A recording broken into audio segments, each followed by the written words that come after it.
दोस्तों, America Iran बहरान को लेकर इस वक्त एक बड़ी खबर आपको दे रहे हैं। बड़ी खबर इस तरह से है, ये खबर कोई ऐसे नहीं है कि जंग हो गई या जंग होने वाली है। मैं आपको ये बता रहा हूं कि इस पूरे मामले पर इस वक्त ताजा हालात क्या हैं। दरअसल आपको बता दें कि ईरान और अमेरिका के जो रिप्रेजेंटेटिव हैं, उनके बीच उन तमाम धमकियों और इंतबाह के बावजूद बातचीत का सिलसिला भी जारी है। और ये बातचीत का सिलसिला आपने, जैसे मैंने पहले बताया, कि मौजूदा वक्त में ये ओमान में चल रहा है। मस्कत में ओमानी सुल्तान और ईरान के आला सलामती ओहदेदार की मुलाकात हुई है। इस मुलाकात की बातें क्या है, बहुत अहम है। ओमान के सुल्तान हैसम बिन तारिक और ईरान के सुप्रीम नेशनल सिक्योरिटी काउंसिल के सेक्रेटरी अली लारीजानी के दरमियान मंगल यानी 10 फरवरी को मस्कत में मुलाकात हुई। यह मुलाकात मस्कत के अल कसर अल बरका में मुनक़िद हुई, जिसमें ईरानी वफद ने ईरान के सदर मसूद पज़ेश्कियान की जानिब से सुल्तान ओमान के लिए खैर सगाली के पैगामात और नेक तमन्नाएं पहुंचाई।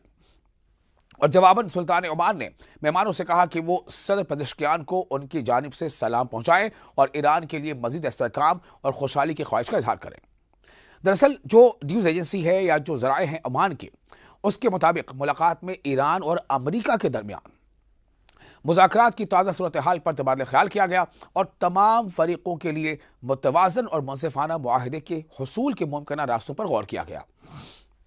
आपको मालूम है कि यह बातचीत जो है वो काफ़ी अहम है और इस बातचीत में लगातार ईरान पर अमेरिका की जानिब से ये दबाव है कि अमेरिका की तरफ से पेश करदा तमाम शर्तों को ईरान मान ले, जबकि ईरान ने भी अपनी जानिब से क्लियर कर दिया है कि वो न्यूक्लियर के मामले पर बातचीत तो कर सकता है, न्यूक्लियर आज़ूदी से जुड़े मामले पर बातचीत कर सकता है, लेकिन मिसाइल के मामले पर कोई बातचीत नहीं कर सकता। और बहुत सारी डिटेल इसकी है जो मैं आपको आगे बताऊंगा। इससे पहले मैंने आपको वीडियो बताया भी है। तो ईरानी और ओमानी हुकाम ने मुकालमे की बहाली और मुज़ाकरात की मेज़ पर वापसी की अहमियत पर भी जोर दिया है, ताकि मुख्तलिफ नुक्ता नज़र में हमाहंगी पैदा की जा सके और बाकी मानदा इख्तलाफात को पुरअमन ज़राए से हल किया जा सके। दोनों फरीकों ने इस बात पर इत्तफाक किया है कि ऐसे इक़दामात खित्ते और दुनिया में अमन और सलामती के फ़रोग़ और इस्तेहकाम के लिए बुनियादी हैसियत रखते हैं। इस मुलाकात में ओमान के रॉयल ऑफिस के वज़ीर जनरल सुल्तान बिन मोहम्मद अल नुमानी भी मौजूद थे।